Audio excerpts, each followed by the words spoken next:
Sabi nila, early bird catches early worms. So dahil hindi tayo bird, hindi worms na nakuha natin, kundi worm and Lord. Okay po, sabi mo sa atin yung ulit, tinagpala ka. Pinagpala ka! Yan. Okay po, mapag-uusapan natin po ngayon, ito po isa sa mga one of the book of Paul, pero hindi po siya ang nagsulat. Galing no? Kasi po nung mga time po na ito, na sinulat po ito pong verse na to, si Paul po ay hindi na po makakita. Kaya po meron siyang taga-sulat. Okay, sino po doon? Si Luke. Sabi mo sa tabi mo, Luke. Luke. Sino mga tayo mo, Luke? Okay? Si Luke. Okay, sabi nila si Luke daw isang evangelist. No? So, siya ay evangelist hindi po evangelist kasi marami pong mga evangelist. No? Iba po yung pinagsasabi, no? Evangelist ang tawag doon, no? Evangelist, sinisigaw po nito, ito po yung sumisigaw ng repent, sumisigaw ng about kay Christ, no? Okay? So, nung sinulat po niya yung book of Acts because of the work of Acts. Yan. Ang Acts po is, kasi po, ito na po yung meron na po silang gagawin. Ito na po yung nag-ascend na si Kristo. So, ibig sabihin, tungkulin na gagalaw na yung mga disipulo ni Kristo. Okay po? Dito rin po sa book of Acts, dito rin po makikita ninyo na dito po yung pagbaba ng banal na Espiritu. Okay? Dito po dumating ang banal na Espiritu. Kaya kung mapapansin nyo, in the book of Acts, nung dumating ang banal na Espiritu, okay? In chapter 1, pinakako, in chapter 2, dumating, in chapter 3, dito na sila, okay po, nagsimula. In chapter 4, dahil nagsimula na sila, ikinulong naman sila Peter. Okay? Dahil sa katigasan, hindi makatigasan, dahil sa pagpupursige nila Peter, ang pag-aaralan natin ngayon ay chapter 5. Okay? Ready ba kayo pag-aaralan yung buong chapter 5? Ay, so, tapos nakatayo kayo, babasahin natin yung buong chapter 5. Ready ba kayo? Yeah. Ayun, gusto ko pong mga salita, pero hindi ko po gagawin yan. Okay? In the book of Acts, let's open our Bible. In the book of Acts, okay po? Open natin. In the book of Acts chapter, yan na, nandiyan po yata. Ayun na yun pala. Acts chapter 5, verses 28 to 29. Pero ayun po, ang pinaka-main verse po natin dyan is hanggang 17 to 42. Pero basahin po natin yung Acts chapter 28 to 29 lang. Sabi dito, we gave you strict orders. Sabi ko sa tabi mo, orders. Mamaya, sulistan nyo na kung order nyo sa tabi nyo dahil sinabi nyo na, ha? Not to be teach the name of this man. Sinigituhin naman si Jesus. Okay? Kasi pinapatay na si Jesus dyan na. Ito po sa inyo. He said, but see what you have done. You have spread your teaching all over Jerusalem. And you want to make us responsible for his death? Grabe, no? Linis kamay. Eh, minsan may ganun tao, no? Alam naman sila may kasalanan, linis kamay. Ha? Okay? At dito, Peter and the other apostle answered, we must obey God, not men. Oh, God. Kakasabi lang ni Pastor Chris kanina, sundin natin yung leader. Eh, bakit nandito naman ngayon? We must obey God, not men.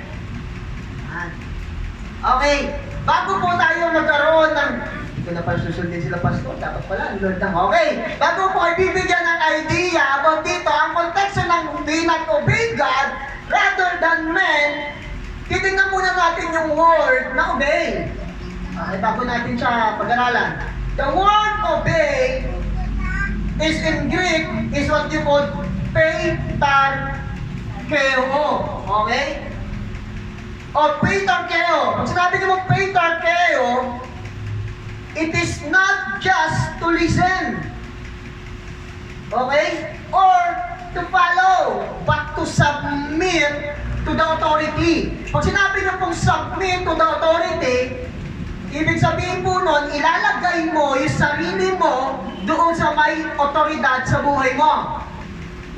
Marami pong makikita tayo ng mga iba't ibang word na ginamit ang word na obey.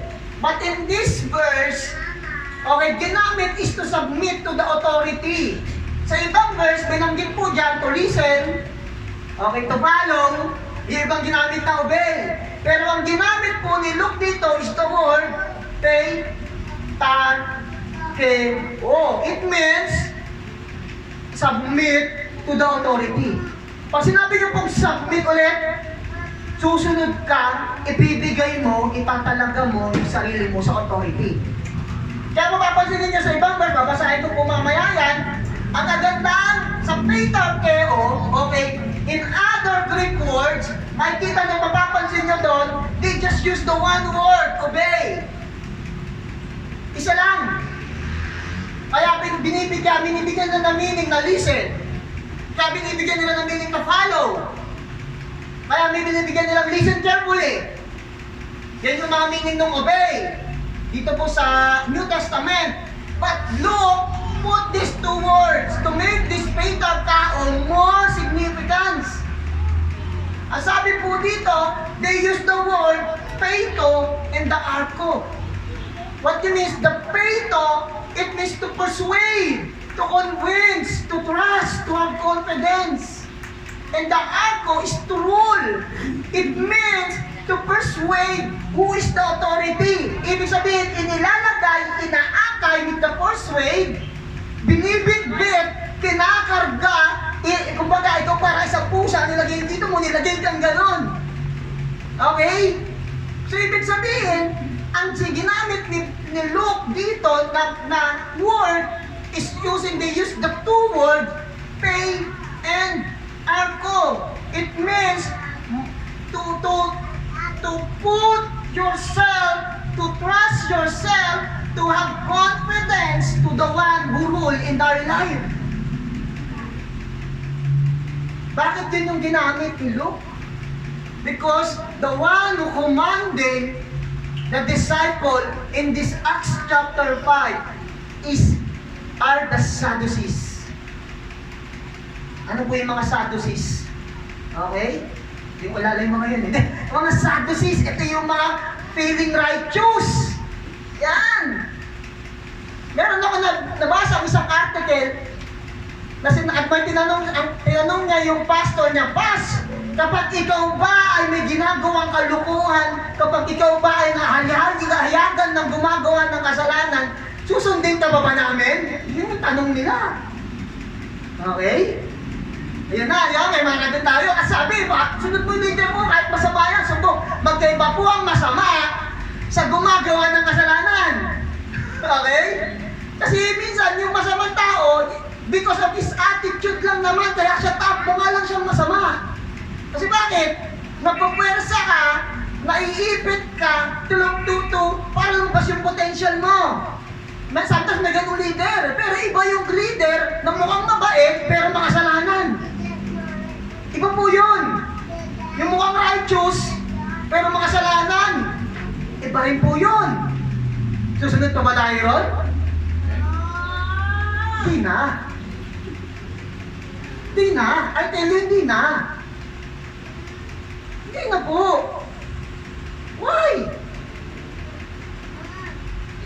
They are like the Sadducees. Why? May mga karakteristik ang Sadducees na makikita nyo kung ano pong klaseng pagkatao sila. Okay po? Pero itong maganda. Ang lakas ng loob ng mga disciple nasa lungatin itong mga Sadducees. Kaya meron tayo topic natin na more 40 days. Okay? Today is, I will bring to the topic of extraordinary obedience. Pwede tayo sumusunod lang, pero hindi tayo kakaiba. Katulad nga sabi ko kanina, the word obedience dito, maraming binanggit na words. Pero ginamit dito ni Luke is extraordinary. It means you are the one who pushing yourself to follow the one who rules into your life. Okay? You follow because you are not fear. You have no fear. You follow because you have respect. Sumunod ang mga disciple sa pinapagawa ng Diyos, hindi dahil natatakot sila sa Diyos, kundi nire-respeto nila yung pagka-Diyos ng Diyos. Maraming mga leaders po kasi ngayon, dinadaan tayo sa takot. Kaya ngayon sumusunod tayo dahil takot tayo.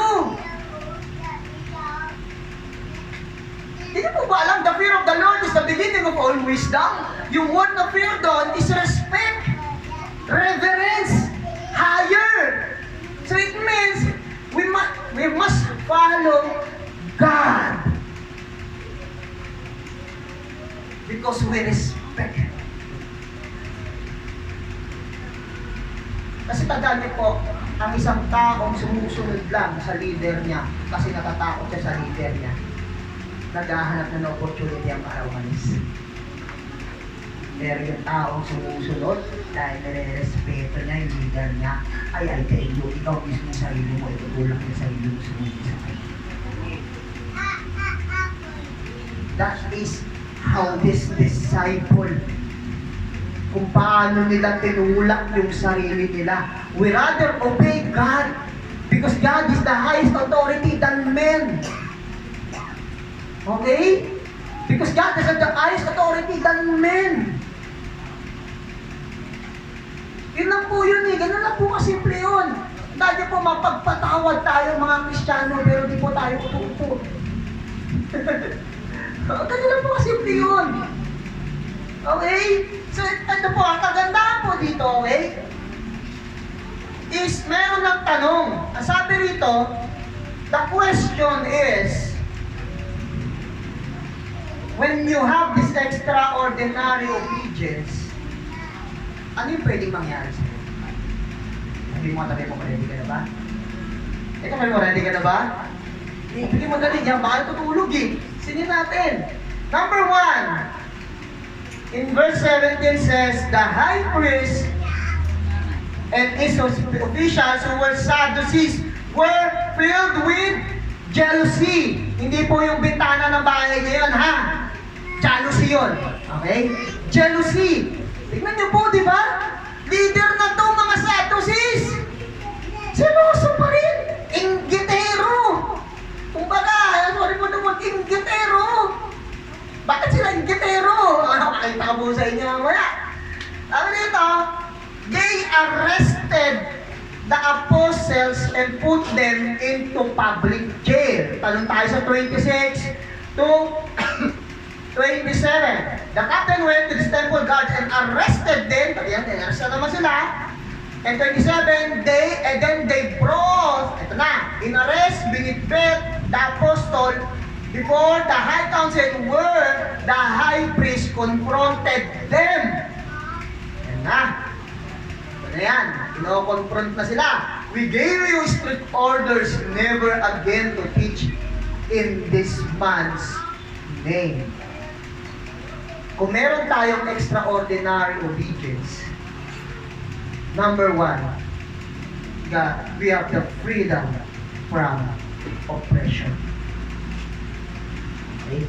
Pag sinabi niyo pong oppression, nandiyan po yan, nakasulat po yan, is a situation in which people are governed in an unfair and cruel way and prevented from having opportunities and freedom. Sabihin po nito, ganito lang po kasimple yan.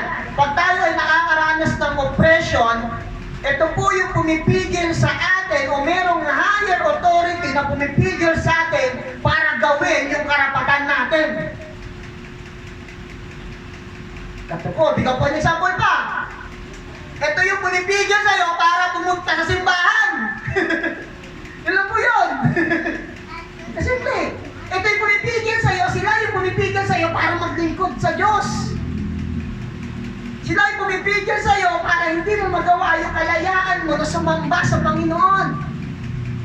Ito po yun, sila yun. Anong ginagawa na? Ina-arrest nila. Hinaharap ka sa madla. Pinapakita yung dati mong buhay. Dahil yung mga yan, mga oppressor yan. Kaya po ba kayo? Pag niyo ako masatig yan, iniisip nila agad sino kaya ito mga pumipigil sa akin, mga oppressor tao ko rin. Palalayain po kayo ng Panginoon doon. Sa mga yon. Pero meron pong tinatawag. Ano po yung merong tatlong bagay ang binigay rito? Ano yung mga tatlong bagay na oppressor? Sabi rito, in verse 17 again, the high priest and his officials Sadducees were filled with jealousy. Okay? In 33, when they heard this, the high council was furious and decided to kill them. Una, inggit lang sila. Pangalawa, gusto na nilang patayin. Grabe ang inggit, no? Ano niyo po? Ang jealousy ay nakakamatay. Kung niyo po, kung yung bitana niyo, ganun yung leg niyo nakakamatay. Jealousy po yun. Ang jealousy po, dadaka ka jealousy, tagila ka ng pantalon mo. Hindi siya magaling din. Selos, yan. Ang selos ay nakakamatay. Paano po yun? Pasi si Lord. Jealous ka ba? Kaya nga kapag po anong ginagawa natin, di ba? Yung Israelites na. Ito yun. Anyway, sabi nito, number 1, ito is sa mga oppression. Interpersonal. Pag sinabi niyo pong interpersonal, ito yung tinatawag nilang yung may sarili kang gusto na hindi mo makita sa kanya. Kaya ngayon, tayo ngayon, naiinggit, nagsiselos. Diba? Walang dati. Ako yung close nito Ba't ngayon ikaw? Yan yung mga jealousy. Yan mga oppressor. Interpersonal. Bakit? Yung mga Sadducees kasi that time, sila yung sikat. Sila yung kilala sa Jerusalem. Pero nung dumating, sino? Si Kristo, nagtaka sila. Bakit? Ito ang sinusunod. Bakit hindi na kami? Bakit sinasantabi na lang kami? Okay, patayin si Kristo, pinako sa krus. Pambira, dumating ang banal na Espiritu sa mga disciples. Ano sunod? Ito naman, disciples ang dumating. Sabi ng Sadducees, pambira na yan. Pinatay na namin yung pinuno nyo. Kayo namang alagatan, dumating. Inggit na naman! Diba? Pero wala si church nun. Wala dapat. Wala dapat. Hindi tayo superstar dito. Pili nga ng mga Sadducees, sila superstar. Ngayon nung may dumating na mas sikat sa kanila, ay, pati na ako pinapansin itong mga to. Dati ako ang sikat Jealousy. Kaya masasabi mo, huwag ka magselos. Yan! Diba? Ay, tell you, kung alam niyo po kung sinuportahan lang ng mga Sadducees si Jesus noon, I tell you, kikilalanin pa rin ang Sadducees hanggang ngayon. Pero hindi. Nainggit sila. Nagselos sila. Alisin po natin lahat mo. Guard our heart. Baka may namumuong inggit na dyan. Dati sabi mo, dati ako lang pogi sa church, may dumating na mas pogi. Di na ako pinansin, may ganun, di ba? Dati ako lang yung maganda, may dumating na mas maganda. Di ba? Dati ako yung apple of the eye. Ngayon ako na yung eye of the apple. Okay? Dati bumaliktad na ngayon kasi. Okay? So ganun po yung naranasan. Kahit ako, sabi ko mga ganun, dati ako nararamdaman ko yung mga Sadducees Ako yung may hawak ng law. Ako yung nagpapatupad ng law. Ako yung sikat. Kahit may dumating na mas sikat, ito na. Tapos na. Alam niyo po bakit naiinggit? Bakit nainggit ang mga Sadducees that time? Alam niyo, tanong niyo ko bakit? Bagamat alam nila ang katotohanan, pero hindi dahil sa inggit, nabulag sila ng katotohanan. Hinihintay nila ang tagapagligtas. Nung dumating yung tagapagligtas, kinainggitan nila. Parang ito lang po yan. Maraming churches ngayon, naghihintay ng workers, naghahanap ng workers, naghahanap ng isang anointed na preacher, naghahanap ng isang anointed na pastor, isang matinding worker. Nung nauusan sila, ayan na. Nainggit. Kala ko ba yun yung prayer? Kala ko ba yun hinahanap? Eh bakit doon nalagpasan ka na? At naiinggit ka? Interpersonal. Loob, ikaw na yung may problema. Tayo na. Hindi na sila. Pasalamat tayo kapag meron tayong nagagaling na workers dito. Kaya ay, papasalamat ako sa inyo lahat sa puso niyo. Pasalamat ako ang gabi kasi nakikita ko lagi sila laging nandun eh. Salamat po ako sa inyo dahil yung interpersonal, in-extern nyo, nilabas nyo para makita natin lahat. Wala na po dapat. No, pangalawa, ito na isang impression kung bakit hindi makalaya-laya, no? In verse 28, we gave you strict orders never again to teach in this man's name. He said, instead, you have filled yourself with your teaching about him. Una, interpersonal. Pangalawa, ideological. Pag sinabi niyo pong ideological, teka lang, itong pagkakaalam ko, ito ang stand ko, bahala kayo. Ganun yun. Pag may pumasok sa iyong ibang stand, pag may pumasok sa iyong ibang idea, di mo natin tatanggapin. Kumbaga, wala silang teachable heart. Yan. Hindi open yung puso nila. Kaya dahil yung alam po nila na totoo yung sinasabi ni Kristo.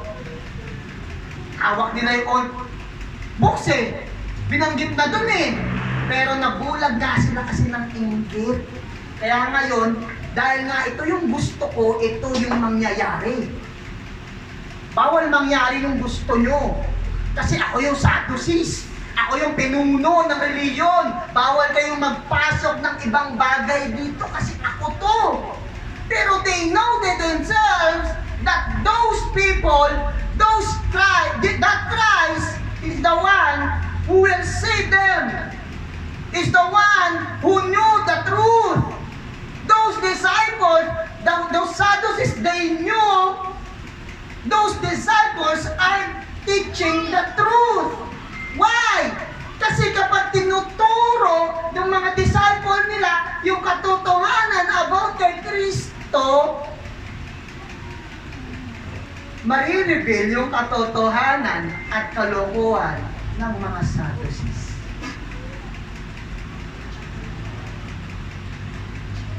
Kasi if they know the truth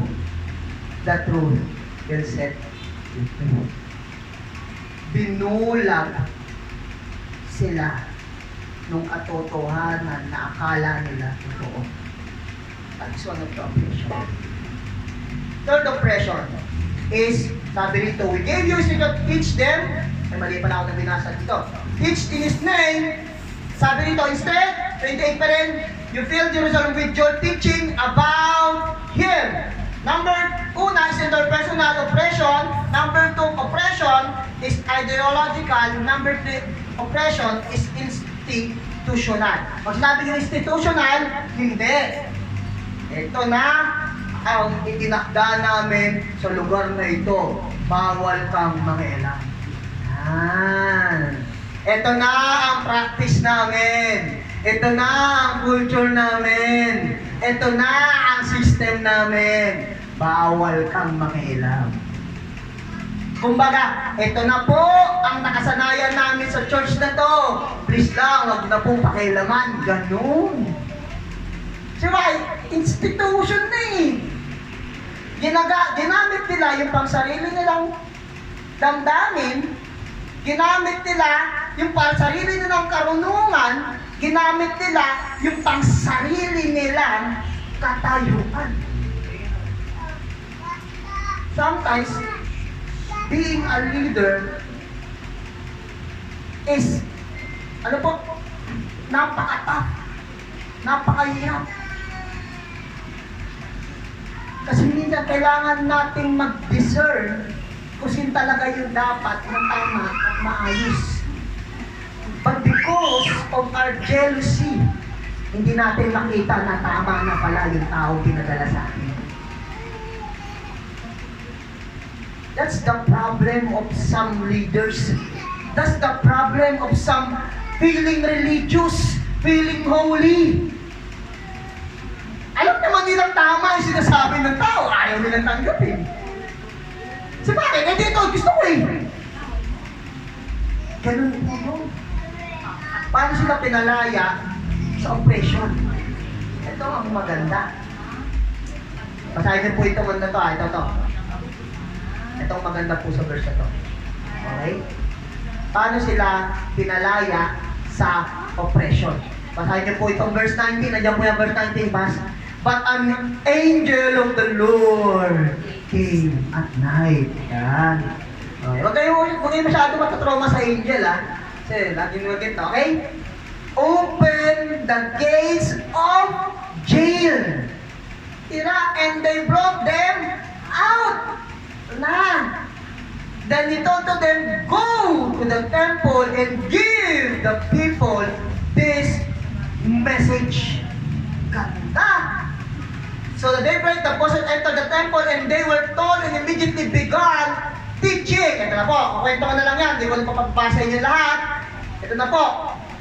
Ngayon, yung mga officials ay dumating. In verse 22, sabi rito, but when the temple guards went to the jail, the men were gone. Nawala. At itong nakakatuwa. Sabi rito, they returned to us and reported the jail was securely locked. Okay? With the guards standing outside. But when we opened the gates, no one was there. Alam niyo po yun? Yung feeling nila, nakulong na nila, feeling nila, hindi na ito makakakilos. Corner ko na to.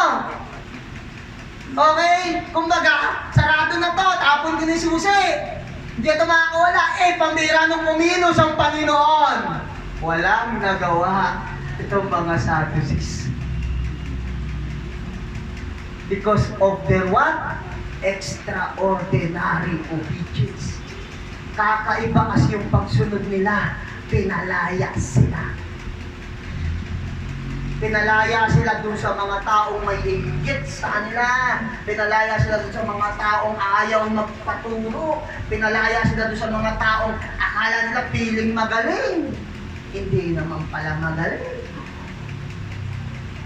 I tell you, sunod ka lang sa Lord. Kahit sino umarap sa iyong magaling, kaya mo basahin ng Lord na. Basta alam niya na, alam ng Diyos yung puso mo ay mas magaling. As a Christians, lagi ko po sinasabi sa mga tao, every time I stand in this stage, mas mabuting, mas magaling ang puso ng isang lingkod ng Diyos kaysa mas magaling yung utak niya. Alam niyo po bakit?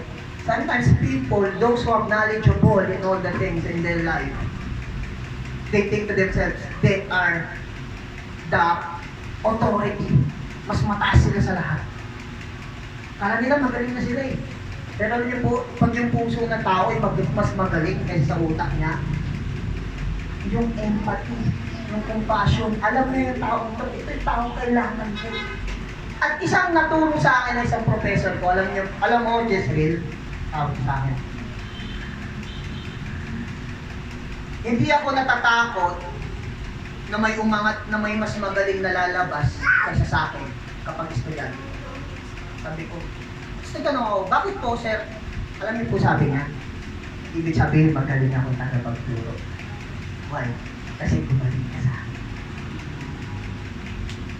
Sabi po yung mindset niya, why? Kasi bakit pag gumaling ang taong yun, alam niyo po kung sino nasabihin? Ito po kasi yung professor ko eh. Siya po kasi nagturo sa akin. Kaya mas magaling. Kaya po ako naging ganito. Ganun dapat yung mindset natin. We are teaching the people to be better. Not to be bitter. To be better. Hindi talaga tayo makakalaki sa oppression. Pinalaya nga sila ng Panginoon. Okay? Pangalawa, dalawa lang ito. Ang bilis lang ito actually. Kasi sabi ko, binigyan ako ng si Pastor Chris eh. Sabi niya, Pas, dapat hindi tayo lalagpas ng 12 o'clock. Sabi rito, in verse 19 to 21, basahin natin ito. Ganda to. But an angel of the Lord came at night, opened the gates of the jail, and brought them out. Then he told to them, go to the temple and give the people the message of life. So, at daybreak, ano tawag yung daybreak? Bukang liwayway. Okay? Sabihin, hindi pa sumisilip yung liwanag. Okay? The apostles all entered the temple. As they were told, and immediately, yan na, began teaching. Na tayo, di ba pati ako, naguguluhan ako sa sulat ko, liit eh. When the high priest and his officials arrived, they convened, and the high council, the full assembly of the elders of Israel, then they sent for the apostles to be brought from jail for trial. Alam tayo 25, then someone arrived with this starting news, the man you put in the jail are standing. Alam niyo po yung unang binanggit? Ganda nun.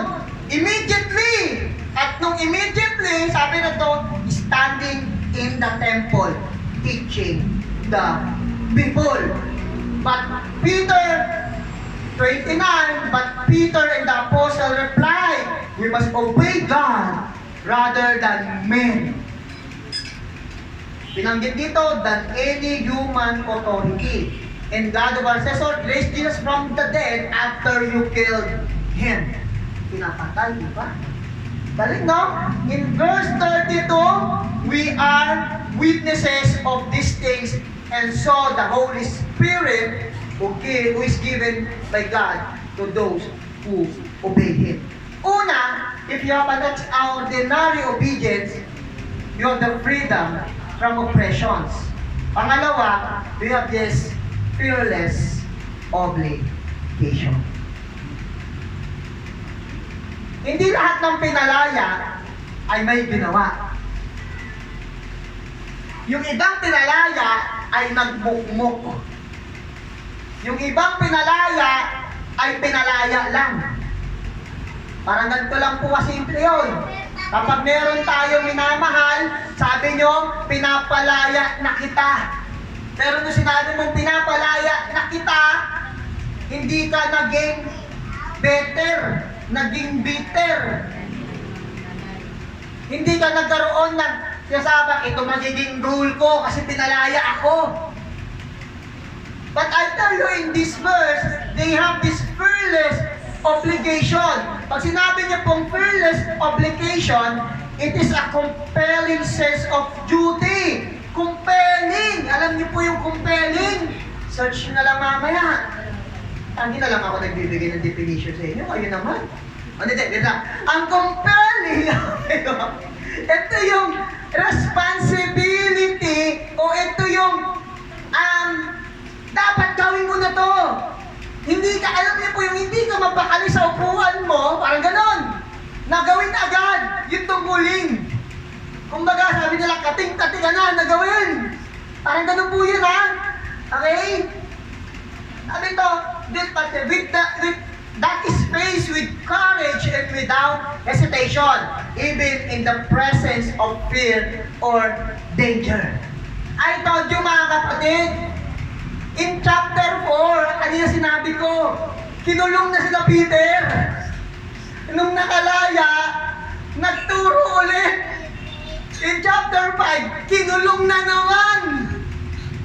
Nung pinalaya, nagturo ulit. Matigas na huli, no? Pero I tell you, dahil sa ugali nila Peter ng mga apostles, kahit anong gawin niyo sa amin, kahit ikulong niyo kami, hindi kami matatakot sabihin yung katotohanan about kay Kristo. Amen. That is the fearless obligation. Meron ako isang pinento sa akin, ganito lang to. Hindi ko ito chinisismis pa. Sabihin niyo, chismoso ako eh. Inukwento ko lang. Iba kasi chinismis sa akin ang kwento, okay? Meron po akong isang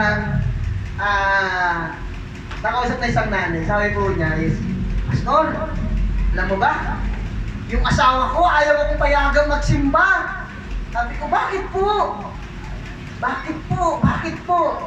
Ganon. Sabi niya, eh kasi daw, puro daw ako hallelujah, praise the Lord, puro daw ako amen, amen, puro daw ako Bible, Bible. Pag uwi niya, galing doon sa barkada niya, walang ulam. Naku po, ayan naman dito. Anong ginawa niyo po, sister? Hindi, pastor, hindi pa yung ginawa ko. Kwento ko pa. Hindi ka naman, pastor, mumuna kayo. Ay, sorry po, sabi ko. Sabi niya, anong ginawa po niya? Nilak niya, pag alis po niya, nilak po niya yung pinto. Okay po? Tapos po, anong ginawa? Nilagay niya yung higaan niya doon sa pinto. Tapos po, humiga siya doon. Kasi alam niya, Sunday eh. Tapos may hawak po siyang gulok. Ano po ginawa niya? Nagkulong ako sa kwarto, pastor. Tapos po, nilak ko yung pinto ng kwarto. Pastor. Okay po, pagkatapos po, paano po yung nakasimba? Doon po utuman sa bintana.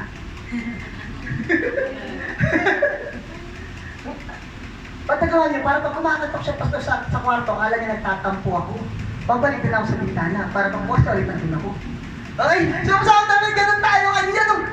Pero may gulok na, may bantay na, may pero pa rin paraan. Kasi bakit? Because of the fearless obligation. Alam niyo po, tignan niyo po, ilagay natin yung position natin doon sa apostle. Diba? Lagay natin diba? Yung sinusunod kong leader, yung sinusunod kong Kristo, namatay sa harapan ko.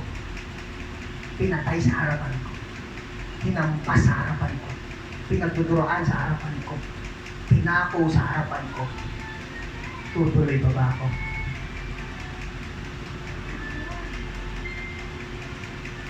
But I tell you mga kapatid, yung mga disciple, kita niyo po, nakita na nila kung paano pinatay si Kristo sa harapan nila. But sinabi pa rin nila, we rather obey God rather than the men's authority. Wala kaming pakialam kahit patayin nyo kami. Wala kaming pakialam kahit kunin nyo ang buhay namin. Alam niyo po kung bakit nila nasabi yung bakit? Sabi niyo sa tabi ko bakit? Bakit? Bakit ka? Dahil ang buhay nila ay, sino po? Si Kristo. So it means, gusto nilang ipakita sa mga Saduceo na kinuha nyo na nga yung dahilan ng buhay namin. So ano pang mawawala sa amin? Meron ako mausap kagabi, no? Sabi niya sa akin, Pas, yung gano'n. Ano pwede maging dahilan mo para mawala kay Lord?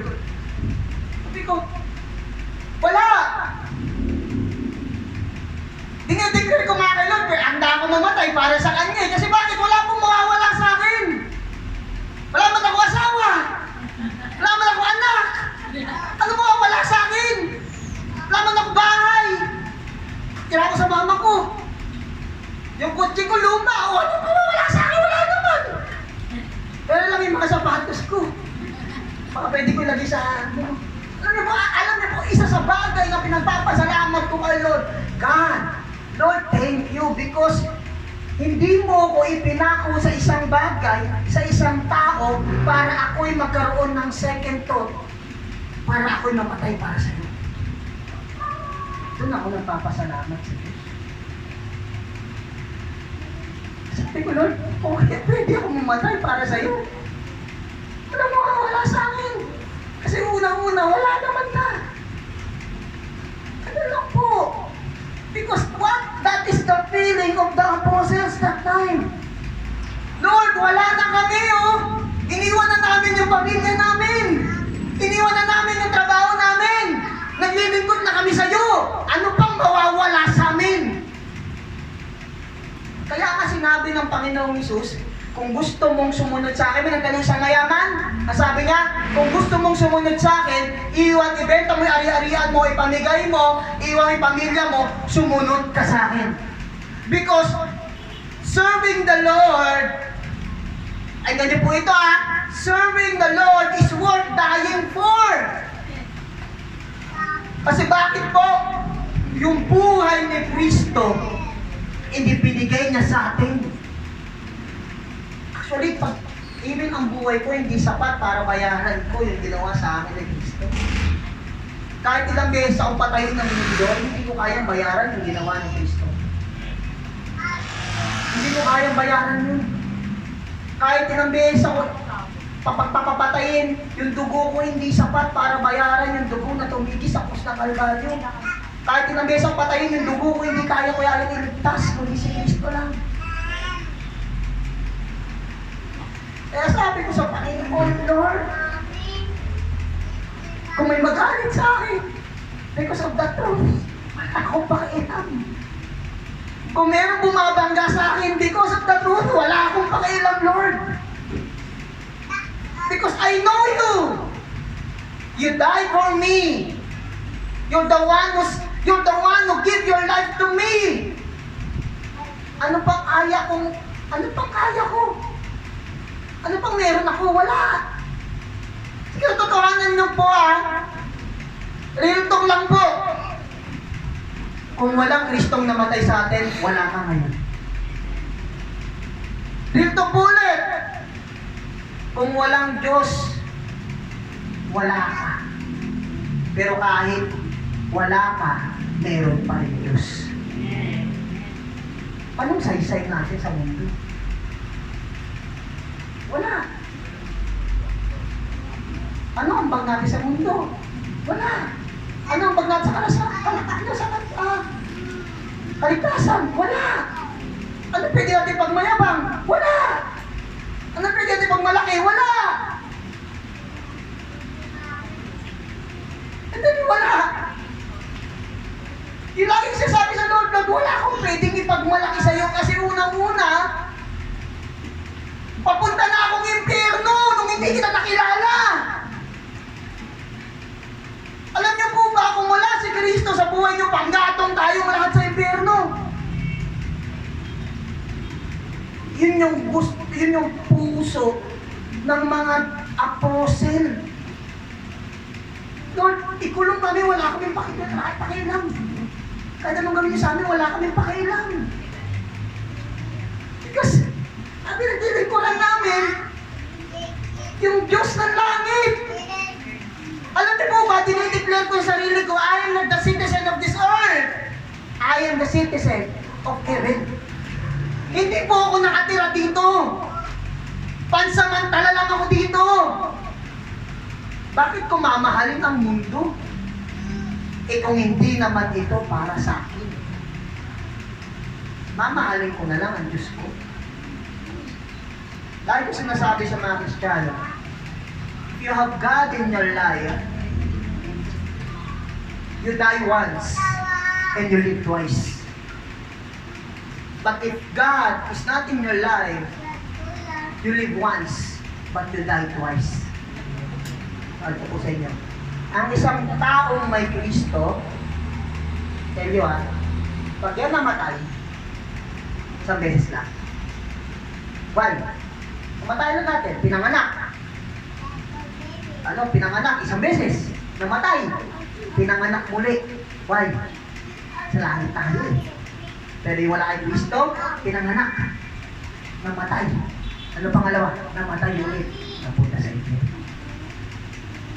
Yan ang pinagkaiba natin sa mga ayaw tanggapin ang Panginoon Jesus. Why? Why they have the fearless obligation? Number one, dalawa lang to. But an angel of the Lord came at night, opened the gates of the jail. Number one, they have the protection. Unang-una, huwag kang matatakot kapag alam mo ang Panginoon ang pinagdilingkuran mo. Huwag tayong matatakot. He has the divine power. He has the authority in heaven and in earth. Kaya niyang pangyarihin ang lahat ng nasa langit dito sa lupa. At kaya niyang pangyarihan ang nasa lupa sa langit. So, ibig sabihin, kung tayo ay naglilingkod sa Panginoon, bakit ako matatakot? Ang naglikha ng tao ay ang Diyos. Ang naglikha ng mundo ay pinaglilingkuran ko. Ang lahat na nakikita ko sa mundo, hindi na yung pinaglilingkuran niyo sa ganda. He's the creator of this creation. Ano na matatakot? Ano kinakatakot ko? Even Paul, sabi ni Paul, ang kamatayan ay kapakinabangan. Kasi bakit? Makakasama na niya ang Panginoong Hesus. Pero ang pagkabuhay ay isang malaking kapakinabangan kasi marami pa siyang taong pwede ipakilala si Jesus. So it means neither we live or die. Our focus is to serve Him. Yan ang mapasok natin lagi sa isip natin. It's not being self-righteous. It's just we doing yung obligation natin. Ginagawa lang naman natin yung tungkulin natin. Pas, grabe ka naman. Hindi grabe yun. Kasi grabe si Kristo kasi namatay siya sa akin. Hindi naman niya ako kilala. Sino ba ako? Si Jezreel lang ako. Hindi naman ako 7-footer. Hindi naman ako 6-footer. Hindi naman ako maputi. Wala nga akong abs. Sino ako para mamatay si Kristo para sa akin? Lagi ko tinatanong sa sarili ko, sino ba ako? Para mamatay ka sa akin? So hindi ako takot kasi alam ko, meron akong Diyos na kaya magprotekta sa akin. Kung malinaw sa'yo na meron kang Diyos, hindi ka bibitaw kay Kristo. Ay, hindi ka bibitaw. Okay? Pangalawa, sabi rito, but this from God, you will be not be able to overthrow them. You may even, ito po ang sinasabi ni Gamaliel dito in verse 20, go to the temple and give people the message of light. Ito na yung angel. Sabi rito is, hindi pala, yung 39, ito yung sinabi pala ni Gamaliel, bago tayo bumalik sa number 2. But if from God, you will not be able to overthrow them. Sabi niya ni Gamaliel doon. Tama ba ako ni Gamaliel nga ba yun? Baka magkamali ako eh. Baka ako ay tawag dito, ma-exegesis bigla eh, no? Okay? Sabi rito, basahin ko lang dito ulit Ayan. Tama po. I tell you, do not take it. Tama po ako dito. Nakakala ko mali ako. Sabi rito, sabi ni Gamaliel, kapag hindi ito niya kasi nangyari sa mga nagpapanggap na Kristiyano. Marami naniwala, pero pinatay sila. Pero ito po, tingnan niyo po yung 39 sabi niya, huwag niyong pakialaman na kasi kukulong papatayin eh. Nila yung mga alposo, sabi niya, huwag niyong pakialaman sila, sabi ni Gamaliel. Kasi sabi doon, kapag ito ay galing sa Diyos, hindi niyo kayang ihadlangan. Kapag ito ay galing sa Diyos, yung sabi ni Gamaliel at makikita niyo ang sarili niyo mismo na kinakalaban niyo ang Diyos. Well, ang bigat. Alam niyo po si Gamaliel? Isa po siya sa council ng mga Pariseyo, yung mga tumutulig sa kay Kristo. Pero alam niyo po yung wisdom na meron siya? Lagi kasi sabi ko, kapag yan ay galing sa Lord, magpa-prosper yan. Pero pag hindi yan galing kay Lord, mawawasak yan. That is always the idea. Alam po natin lagi na kapag mayroong isang taong tayong nakausap o isang pastor o isang leader ng church, malinaw sa atin na ayokong kalabanin ng Diyos. Kasi kapag siya ay galing sa Lord, ang Lord mismo ang mag-aalis sa kanila. Kaya huwag ka matakot. Kung binabanggaan ka ng kung leader man ng church, yung sumasagasa sa'yo, huwag ka matakot. Bakit? Hindi ikaw yung kinakalaban nila. Yung Diyos na sinasamba mo. Di ba?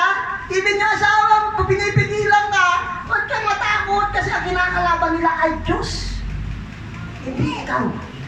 Okay? Number 1, sabi dito, yung pinalaya na sila, may binanggit dito, go to the temple and give the people this message of life. In 21, immediately, they began teaching. Unang-una, Bakit hindi mo kailangan matakot? If you have the fearless obligation, kasi meron tayong protection. Pangalawa, because we have the priority. Ito na po yung last, priority. Alam niyo po, ang isang taong may priority sa buhay, kahit ano pong gawin niyo sa kanya, hindi po yan bibitaw. Pansinin niyo yung katabi niyo. Kahit yayain niyo yan. Pag niyayaan niya yan, kapag may pupuntahan yan, sasama yan. May priority yan eh. Madala, simple yun eh. Pero kahit may pupuntahan ako lang, pag ganyan unang kape, uupo pa rin ako. Priority ko yung kape. Subukan din na po ako niya. Yung sabi ko, paalis na ako niya, pag ganyan unang kape, siguro pupo na ako. Kasi priority ko yan eh. Alam niyo po yung gano'n, sa ibig sabihin, pag meron kang priority sa buhay, walang makakapigil sa'yo para gawin yung priority na yun. Yan yung sinasabi po rito sa verse na to. Ito yung priority ko. Ito yung dapat natin gawin. Okay? Ito yung pinakasimula. Ito dapat natin simulan natin. Bago natin gawin ang ibang bagay, gawin natin yung priority natin. Kaya kung priority natin si Lord, wala dapat pipigil sa'yo para makapunta kay Lord. Amen. Yung sasabi mo, walang pipigil sa atin. Kahit may lakad pa yan, walang pipigil sa'yo. Kahit saan pumunta, walang pipigil sa'yo. Naalala ko nga yung birthday ni Nanay Nimpa. Kumakain kami Wala sa isip ko, meron palang devotion. Alam ko, kumakain kami, devotion kami. Ganun po kasi dapat. Kasi bakit priority namin si Lord eh. Alam niyo, kahit saan pumunta, bumiyahe ako, gumagala ako sa labas, pag may devotion, sala ako. Pero lang mag-zoom. Kasi hina na signal ko doon, ewan ko ba? Pero nung laging meron, nasakasali na ako kasi, ewan ko ba, galit yata sa akin yung Zoom. Galit yata sa mga Kristiyano yun. May ganun eh. So kahit saan ako pumunta, malinaw sa puso at isip ko, sasali ako. Bakit meron akong priority? Priority ko si Lord. Gawain ng Diyos. Bakit ko ipagpapalit ang gawain ko sa gawain ng Diyos? Why? Anong dahilan ko? Mas magaling na ako kay Lord. Yun lang, simple yun. Di ba? Bakit ipagpapalit yung lakad ko na personal doon sa Diyos na pinaglilingkuran ko? Ibig sabihin, mas magaling, mas okay yung lakad ko kasi doon sa Diyos ko. Ganun mo ba yung sabihin nun? Hindi, may priority kasi tayo. Ang priority nila dito is to serve the Lord, to share the gospel, to tell the truth. Yun ang priority ng mga apostles. Kaya kahit ikulong po sila, kahit sabihin na patayin sila, wala silang pakialam. Kasi meron kami priority. Pansinin niyo po yung mga worker na may priority. Pastor Adonis, bilib ako sa ito, commitment nito. Kahit late na yung oras, nung sinabi ng boss niya, ikaw yung talaga ko dyan doon sa tawag doon, sa pest control. Alam niyo po siya talaga naiwan. Alam niyo po na-awardan yung mga alam nila yung priority nila. Gusto niyo ma-awardan ni Lord? Sabihin natin si Lord, priority natin ng Diyos. Ganun lang po yun. Tingnan niyo ba, sa mga bayarin, sabi nga ng mama ko, ano importante sa bahay? Tubig o kuryente? Sabi ko, tubig. Kahit walang kuryente, makakaligo ba ako? May kurdo ka na, walang tubig. Hindi ko na pwede paligo yung kuryente. Kaya mo natin yung tubig. Kaya nga po sinagot ko sa bahay, yung tubig. Walang tubig yung maligo. Diba? So alam dapat natin yung priority natin. Yung pagising sa umaga, sino ba natin iniisip natin? Si Lord ba? O baka cellphone mo? Baka nabaliktad mo na lahat ng ano ng ama mo kasi pala cellphone mo, tinago lang sa ilalim. Baka ganun agad ginagawa natin kapag gapa mo. Na cellphone ko. Kasi, minsan, talaga na po, ang taong walang asawa, ang unang kinakapa niyan, yung cellphone. Pag meron kang asawa, ang unang kinakapa niyan, unang doon po yung asawa sa tabi niya. Ha? Ganun lang po kasi yun, ha? Pero pag gising ko, Lord, thank you, nagising ako sa yung cellphone. Pag di ko nakita, siya na mabulan. Pero pag yung pagtatan niyo po, pag di niyo po nakapay asawa, tignan niyo po muna. Baka naman nagluluto na ng breakfast niya, ha? Ano lang po yun. Kapag may priority po tayo, napaka-importante na kapag ikaw ay may priority kay Lord. Kapag alam mo ang priority mo, I tell you, hindi ka kayang pigilan ng kahit sino. Wala makakapigil sa'yo. Kasi ito priority ko. Ito na yung buhay ko. Ito na yung gagawin ko. Kaya po kami nag-aaya pag nag-i-invite sa akin, pa, speak ka. Kahit wala akong kahit wala akong kahit wala pa akong ituturo, nire-ready ko na sarili ko. Kasi tanong po kami pastor, nasa mindset na namin na meron kami tinatawag na biglaan. Kaya dapat lagi kami ready. Tapos pag tayo Kristiyano, pag kayo naman po, dapat lagi din po kayo ready. Bakit? Pwede yung paglabas nyo pa lang ng bahay, nandun na yung demonyo, inaasar na tayo. Kaya bago ko lumabas sa bahay, prepare mo yung sarili mo. Alam mo, prepare mo, Lord. Wag ko po sana nakasalubong yung taong kinaiinisan ko. Bigla mo nasalubong. Lord, hindi mo sinagot! Grabe naman, no? May gano'n sa ibig sabihin. Pag isip mo sa umaga, Lord, ito agad yung lagi ko. Pray! Pray agad! Huwag na po. Pagka mayroong girlfriend, boyfriend, wag good morning agad. Good morning lang, good morning lang. Pray muna. Lord, salamat po, nagising ako. Bibihira yung nagigising. Bibihira po yan. Kaya salamat ka, nandito ka ngayon, nagising ka. Di ba di nagising? Di ba, nakalimutan mo niya. Hindi ganon. So, ibig sabihin po, in this verse, the apostles know what are ano po ang priority nila? Tagalogin ko nila, English ako na English. Diba? Sabi po ron, alam nila yung priority nila. Kaya bakit ako matatakot? Alam ko pala yung priority ko eh. Alam ko pala merong Diyos eh. Diba? Above all else, okay, merong Diyos na laging nakatingin sa atin na sinasabi na, ginawa ba nito? Yung tungkulin niya. As we end this word, daling ko po kayo sa verse 41 to 42. Tayo na. Sabi po rito, verse 41 to 42 says, the apostles left the high council, rejoicing that God had counted them worthy to suffering, disgrace for the name of Jesus. And every day in the temple, ito po nag-rejoice sila. Kasi bakit? Yung ginawa nila, ibinilang na worthy. Yung kahit nagsasuffer sila, kahit meron silang disgrace, pinapahiya sila, nag-rejoice sila. At ano po nangyari? In every day in the temple and from house to house, they continued to teach and preach this message. Jesus is Messiah.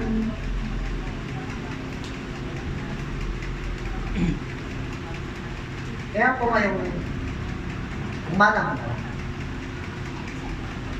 always prepare us. Kung meron man tayong hindi nauunawaan, hindi naiintindihan sa buhay.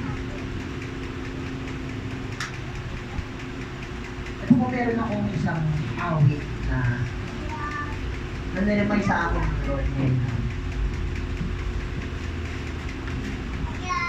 I want to sing this song is I'm coming back to the heart of worship. You know that song?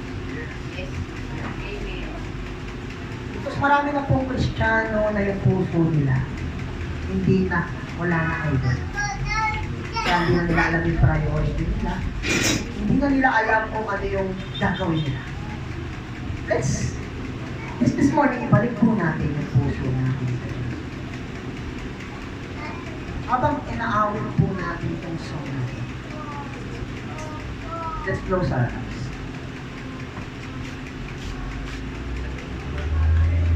Let's meditate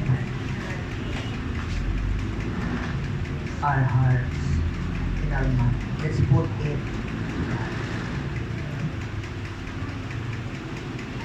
prepare our hearts and minds.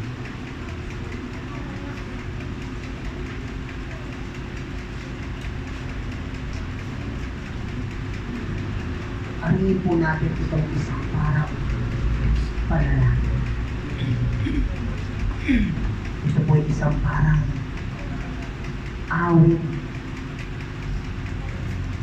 na natin sa Panginoon na dapat mangyari sa amin. It's not about the music. It's not about the voice. But it's all about your heart. Ibalik po natin sa Panginoon. Ito po puso ito. Lord, ayusin mo kami, Panginoon. Ayusin mo po kami. Alisin niyo po ang jealousy. Alisin niyo po yung pagiging prideful namin. Alisin niyo po yung yabang sa buhay namin. Ikaw na lamang, Panginoon, yung namin. Let's give our higher praise to the Lord. Because Jesus is the Messiah.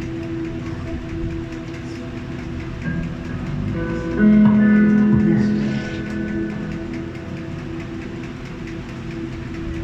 Let's come back to the heart of worship.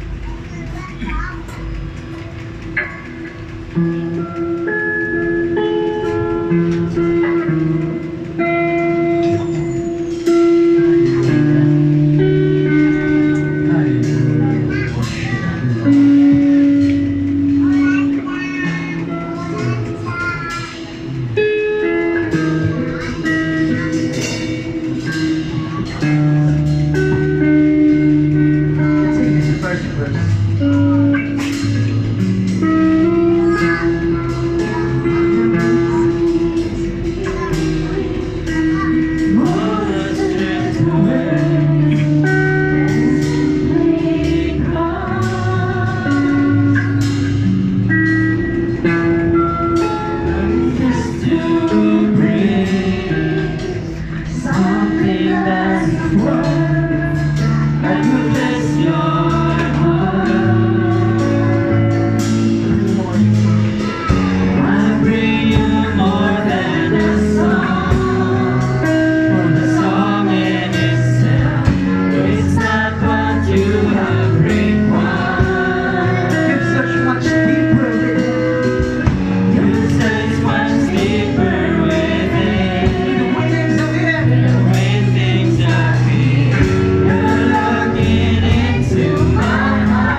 dahilan, Panginoon, kung bakit kami nandito.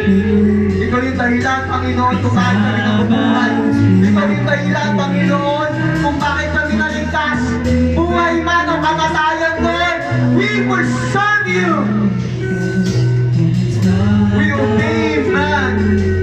We obey you, God, rather than you are the highest authority that anyone has. Thank you for this morning. Thank you for your life. Thank you, Jesus. Thank you for your word. We will bring back all this praise and all adoration in your name, in the mighty name of Jesus. And everybody